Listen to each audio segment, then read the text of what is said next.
জয় শ্রীকৃষ্ণ বন্ধুরা, কেমন আছো সবাই? আশা করছি সবাই খুব ভালো আছো।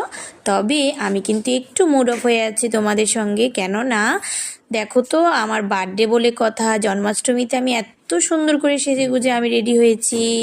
আমার এত সুন্দর ড্রেসটার কিন্তু কেউ কিছু বললে না। এত সুন্দর একটা ব্লগ দিলাম, সেখানে কিন্তু আমার গোপু সোনো ড্রেসটা নিয়ে কেউ বললেন না তোমাদের কেমন লেগেছে। তাই কিন্তু আমার গোপু সোনো একটুখানি রাগ হয়ে আছে, ঠিক আছে? জন্মাষ্টমীর রাত বলে কথা, আমার গোপু সোনোর বার্থডে বলে কথা, এত সুন্দর ড্রেস পরেছে, এত সুন্দর করে সাজলো, তোমাদের কেমন লাগলো সেটা অবশ্যই একটা মিষ্টি কমেন্টস দিয়ে জানাবে, ঠিক আছে?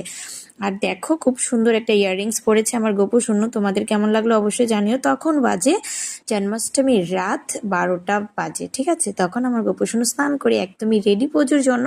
তো চলো, অবশ্যই ড্রেসের কমেন্টস আমি চাই, সেই জন্য আবার চলে আসলাম ভিডিওটা নিয়ে। তোমাদের কেমন লাগলো জানিয়ে যায়। শ্রীকৃষ্ণ বন্ধুরা, ভালো থাকো, সুস্থ থাকো অল টাইম সবাই।